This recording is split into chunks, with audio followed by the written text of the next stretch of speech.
everybody, and welcome to Pit Stop. For those of you on the Ontario Community Network, what we are all about is racing. Canadian racing specifically. We interview the drivers here in Canada. We also do recaps of international racing and local racing, bringing you all the points, all the race results, and plenty more. So keep in tune with us for the next few weeks.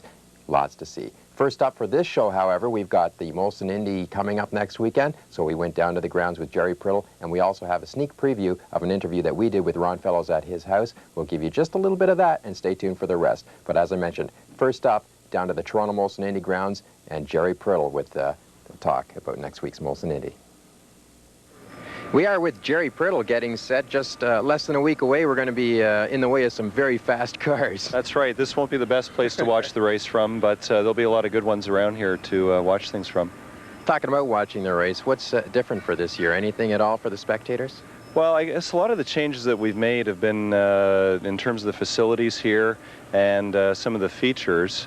We've added a new closed-circuit screen, which is down towards corner 9 for a blue grandstand that we refer to as M. And what the closed-circuit screens enable the spectators to do is to follow all of the action around the circuit when it's not happening right there in front of them. And also it gives them a good view of in-car camera stuff, pit stops, replays, so everything that they've come to expect from TV coverage of motorsport, which has really improved over the last few years. In terms of features, the biggest one this year is the new Thunder Alley that we've introduced, which is going to be located over along the back straight. Thunder Alley is actually a two-part feature for the folks sitting in the grandstands along there. It's the fastest part of the circuit. So what we've done is installed some radar guns, and we're going to be clocking the cars as they go down the Lakeshore Boulevard, and we'll be displaying the speeds along that section. And have a little bit of a king of the hills, just see who really is the fastest through there and keep them posted throughout the weekend. In behind the grandstands is really the fun area where we're going to have a lot of activities, things like the Indy 500 Museum. Their traveling exhibit is going to be up here. They have a theater inside a trailer which will show people kind of highlights for the last 50 years of Indy 500, so that'll be a lot of fun. We have the iWorks reactor, which for anyone who's been up to the Days of Thunder exhibit at Canada's Wonderland is along those lines. The feature that they're going to see is they're actually going to ride with Mario Andretti as he does a lap around Laguna Seca, and it'll rock them, it'll roll them, so that's a fun one. And there's going to be virtual reality, Much Music is going to be down with their vid wall, and there's going to be a lot of fun, interesting things for the people to do down there. And that section is free with their admission ticket onto the grounds. A lot of extra things going on then for the spectators. Is that a result of the communications with the Molson Indy people and the spectators and finding out what they want? I think that's a key part of it. We, over the years, we've always done a lot of research with our customers and with the people who have come down here, and also with people who maybe haven't been down for a while or have never been to this event. And, you know, one of the things we have to remember in the Southern Ontario area is that we still have a small core of hardcore racing fans. A lot of the people are coming down to this event because they enjoy the Molson Indy, but in addition to the racing, they're looking for other things to do. So we've tried to respond to that over the years, both with on-site features like Thunder Alley and like the Expo, the Toronto Sun Expo, and also to try and make it easier for them to not only understand but to follow the racing. So as a result, we have 5 closed-circuit screens on site now. We have a PA system, we have our own radio network on site. So all of these things really are geared towards trying to make it more user-friendly. As far as being able to watch the race, what would you tell somebody that's coming down to the Molson Indy as far as what to watch for on the track as opposed to just watching a car? What would you say is their maximum to get out of the weekend? What should they do? Well, I think one of the things they should do is buy a program. There's a lot of good tips in there in terms of how to follow a race. Definitely bring down your FM radio, like a Walkman, something like that, so you can listen to what's happening. In terms of what the cars are doing on the track, listening to the announcers, they'll relay tips from the pits in terms of what teams are trying to do in practice and qualifying. Watch where the cars are braking in terms of braking points of going into the corners, because often that'll translate to faster lap times when they're out there around the track. And bring a stopwatch and get into it, have some fun. Yeah, a lot of noise going on, a lot of construction still taking place right now. When does construction actually start for the Molson Indy? Well, the actual physical setup would start about 2 months out from the race. So we started around mid-May, and there's something happening here every day. The grandstands are the first sections to go up, or a lot of the grandstands are. Then we move in with the barriers, but the actual planning for the event really starts the day after the event ends. So the week after the 95 event, we're going to start working on 96. I want to touch on some of the points of the track. The track itself hasn't changed much, but in the initial design, towards turn 1 is our Princess Gates, and I just want to get a shot of that, because what I'm just wondering about is, was that always the main focus, was to have the Princess Gates in the center of attention as the cars come down into corner 1, make that corner 1? Well, I think when we think of symbols of Exhibition Place, that's probably the most recognizable symbol for people, and it's such a pretty picture. And yeah, definitely that was an important part of what the original track designers wanted to integrate in here. And when we go back to the mid-60s, when the plans were first laid out to try and run a race course through these grounds, that was also part of the plan. So really the current edition picked up on some of those, and you know, it's shown up in paintings and in pictures and that through the years. The Princess Gates are a key part of it, and also nicely frames the CN Tower in the background as well. Yeah, it does a good job of that. I remember taking a couple pictures myself over, I guess, about turn 8 or turn 9 area there with the gate, the tower in the background. Some beautiful photography around the track here. Yeah, no, it's one of the things we really encourage people who are photo buffs, or people who have been down to the race and never brought their camera, is to bring it down, because there's no sport like motor racing. Get out there and play with all your toys. You know, you got the speed, you got the color. We've got something available to the spectators which is called a Super Photo Pass that will help them sort of get up over the catch fencing and get some of those clear photos. Also, they can get down at track level through photo holes and take shots there, and also they have access to the pits and that. And you know, through the years we've had a lot of spectators send us samples of the stuff that they've shot, and I mean, it's comparable with what a lot of the pros are shooting for the daily newspapers as well. That's something that's just on their own. It's not for a contest or anything like that. No, wow. I think it's pride. You know, it's probably like driving. Everyone's proud of what they can do with a camera, and they want to share it. There you go, another angle for people to come down here and send their photos to you. Now, just doing a little sweep around right here on the start-finish line. Corner 11, the fastest corner the IndyCar guys talk about on the street circuits. This one has had a little bit of a change over the years.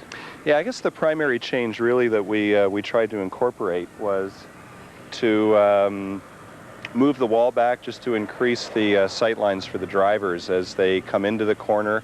As the speeds picked up over the years, it became important so that they could see what was happening down here. And I think a good example, an important reason why that was done, was the accident that Brian Herta had last year in this area. It at least gave them a better view, and for the drivers coming in behind that, they had time to react. And again, another photography shot is the backdrop of the stadium. That's right, yeah. The fact that I remember I was down here running the Camaro, and when I knew I was going to be down here, that wall was there the year before at corner 11. And when I got down here, I myself said, oh, whew, I'm glad that's not there anymore, because that's a fast corner, and now you can see a little bit more around it. But, you know, let's just take a walk, or maybe around some of the rest of the track, and see what's going on around here. Okay, let's do it.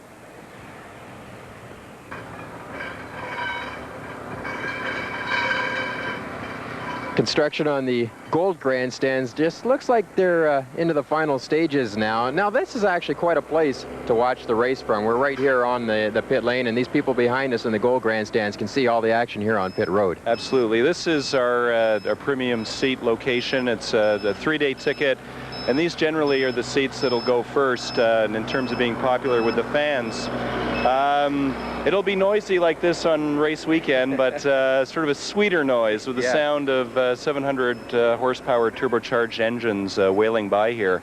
One of the advantages for people sitting in the gold grandstand that they have is that they have the option to purchase what we call a VIP pit walkthrough.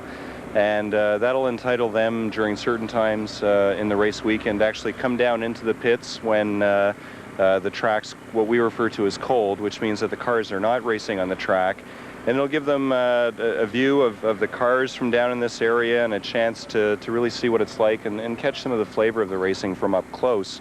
And this is also an area that we had talked about the Super Photo Pass holders, that they'll have access down here for practice and qualifying for all the classes on race weekend. Yeah, it's a great chance to come down and get close to the cars and the drivers, because they often do sit around on this wall right here and go over briefings with the team managers. Absolutely. I think this area, and then also the Snap-on Tools IndyCar Garage, which is located just over behind your shoulder. For people who come down here regularly, it's the automotive building. We put a little bit of a spin on it for race weekend. And all of the Indy cars and their trailers are housed in there during race weekend when the cars aren't out racing on the track. And it's kind of like being able to buy a ticket to get into the dressing room, really, because you can come down, again, for the photo hounds, they can get up close, get some really nice pictures of the cars. It is a good opportunity to get autographs from the drivers, and particularly on the Friday and the Saturday. We really encourage people to come down to use their tickets all 3 days. Most of the seats that we sell here are 3-day options, but we find a lot of people tend to skip the Friday. So what they should do is skip work on Friday. I mean, they'll take Fridays off or take the day off for opening day in baseball. So why not make it a full weekend and come on down and get into places like the garage and that, because everyone's just at a little more relaxed pace, and they're not quite at the high pressure, high stressed feeling for race weekend. So those are areas that are really popular with the fans. Yeah, no doubt. As far as the pit road is concerned, though, how do the teams get assigned a pit stall? We see a change, I guess, from time to time. Yeah, the system that IndyCar has used for the last couple of years is really based on the qualifying times for the weekend before. So, for example, in Molson Indy next weekend, the pit selections will be determined by how the teams qualified this weekend at Road America. And the fastest qualifying team will then get to their choice, or their pit of where they want to go, their pick of which pit they want to go. That's a tongue twister.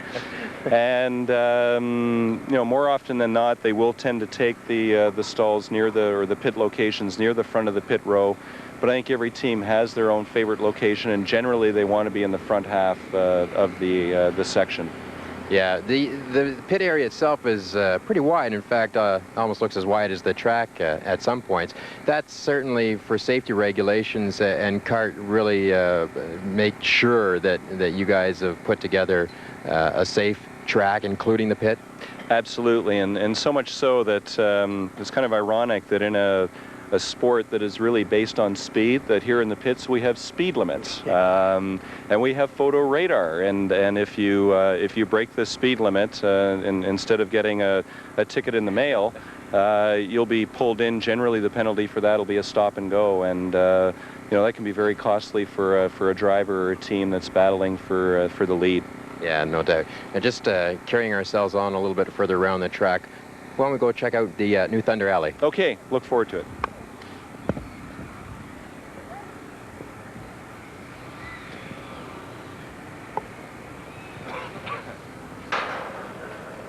Well, for anybody looking for a visual reference of where Thunder Alley is going to be, this is it. We're sort of just in between, I guess we'll have to say it, the stadium and the museum here right next to Lakeshore, and this is it.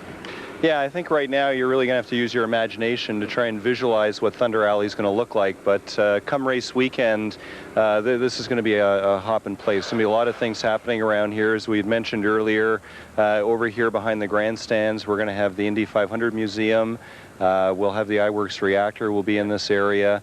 Just north of Thunder Alley, up in this area that would lead up to the bridge that gets people over from the outside of the track, is a new area that we introduced last year called Molson Indy Marketplace. And really what that is a collection of racing souvenirs and paraphernalia from across the world. A lot of it is IndyCar team merchandise. It's really the only place that you're going to be able to buy it for drivers like Robbie Gordon, Al Unser Jr., the Andrettis, and so on.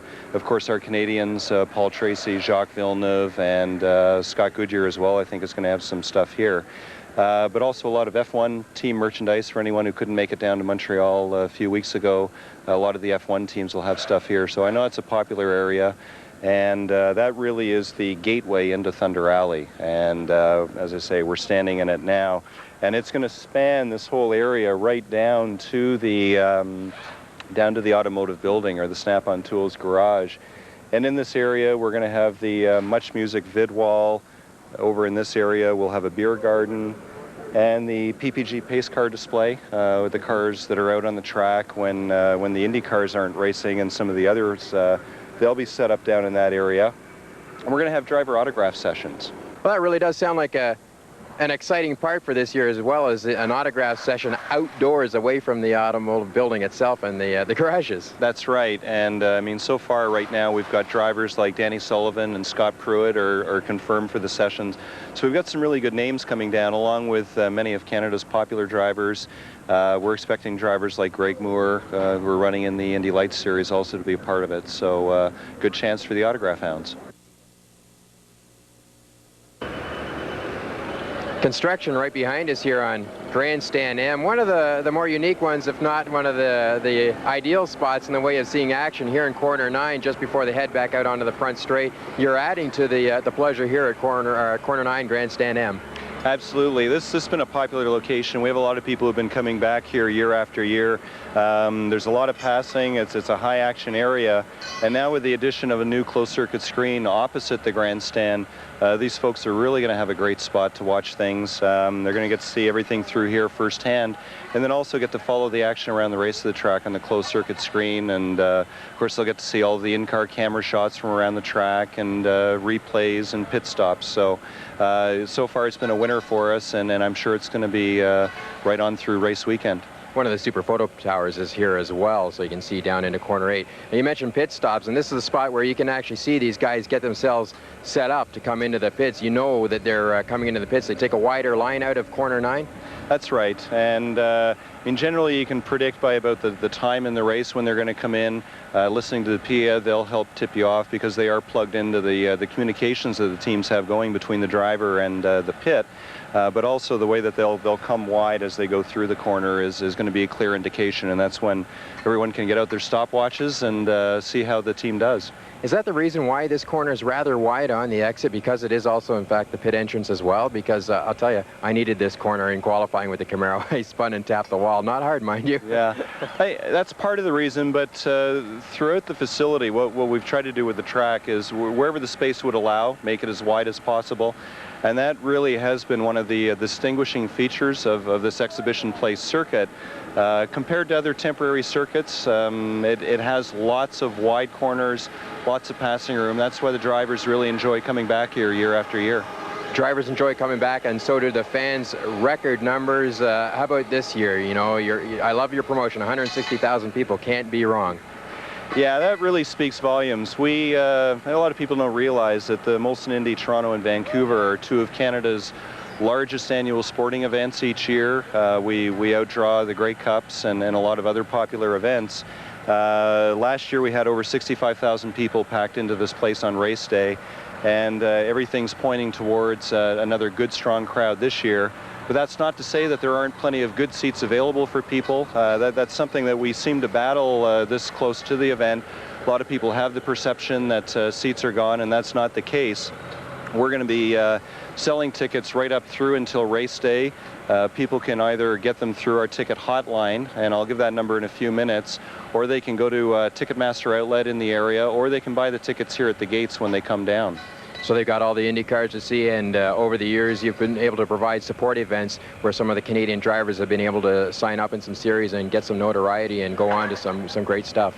Absolutely. I mean, if we take a look at some of the top drivers in Canada right now, people like Scott Goodyear raced here in a support event. Paul Tracy ran here in Indy Lights.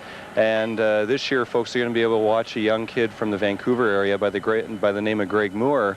And Greg's being touted right now as Canada's next IndyCar driver. So, you know, it's kind of like taking the AAA leagues for the Blue Jays, and we have them run with the Major League team as well. So, people get to see the progression, also get to see the difference in the cars, and it also gives us a lot of racing entertainment throughout the weekend. So how do people manage to grab a ticket and see all this racing entertainment? Okay, well, they got to grab fast. I'm glad you asked. Grab fast. There's a few options. The Ticketmaster Molson Indy hotline is 416-872-INDY. So it's an easy number to remember, 872-INDY. Folks in the Durham region or across Metro, for that matter, can go to their local Ticketmaster outlet and order tickets there, or they can buy the tickets at the gate. But we really urge people just to avoid the disappointment to make sure that they buy their tickets either through the hotline or through their Ticketmaster outlet. It's been a pleasure, Jerry, and we look forward to race weekend. Okay, we'll look forward to having you down here. Thank you. Bye. Well, you know, we've just spent the day with Jerry Priddle, but we've got a scoop for you. The track is changing. After 10 years of staying pretty much the same, the track is going to have to go through some changes due to the construction going on down here at the exhibition grounds in the near future. What we have is still the same corner 9, and then you're used to corner 9 being the last corner before the entrance to the pit. Then we have 10 and 11, that fast, high-speed left that the IndyCar drivers love so much. It's going to be gone. Take a look at this. New corner number 10. They're going to be doing a right-hand sweep through corner 10 here, and then immediately they've got a left-hand corner 11. That's the new corner 11. A real quick right-left, and then after corner 11, it's almost going to connect to a straight line right to corner 1, which is the area in which we're already familiar with. It'll rejoin the front straight, and it's going to be a longer front straight, and it's going to be a fast front straight. That will be the new Molson Indy track, I guess, starting next year. Can't wait to see that one as well.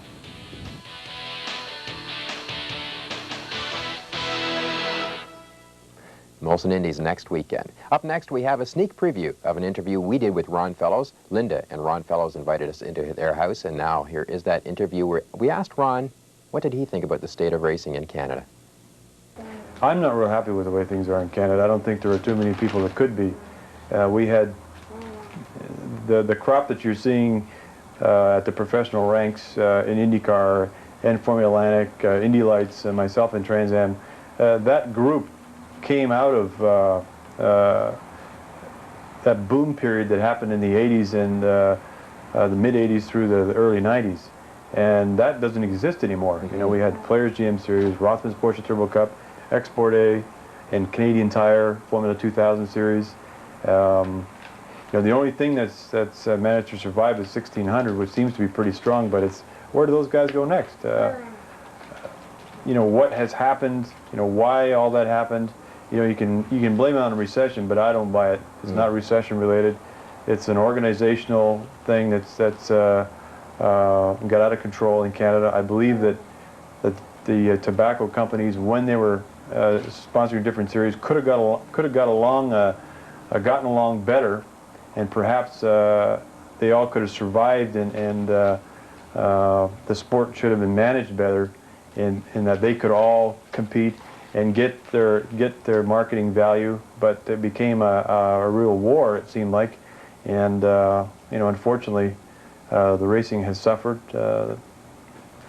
Two of the tobacco companies no longer are involved in car racing in Canada, which is a real shame. I don't know exactly why. I have my suspicions, and I really believe that the integrity of the sport wasn't protected, or else a lot of this stuff would still exist. And it's a real shame. It's something that I'd like to participate in trying to rebuild, but you know, I don't have the time for it at the moment. But it's certainly a real source of concern for me, and maybe even a little bit of bitterness.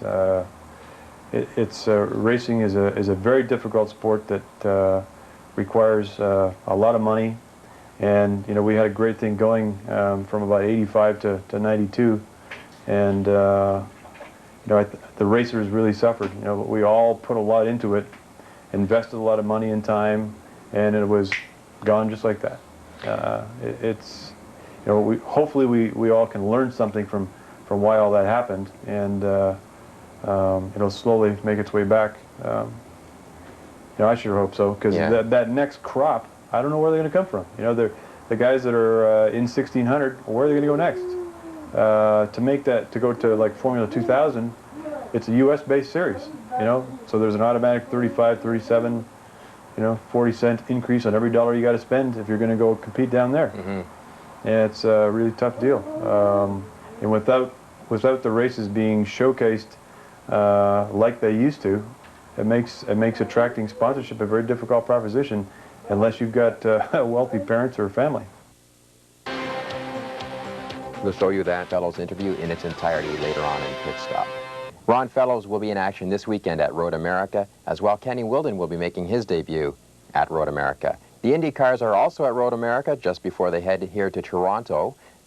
Jacques Villeneuve, Paul Tracy will be in action there, and Paul Tracy has to contend with that broken left foot. He has a steel plate and 5 screws due to a go-karting accident near his home in Arizona.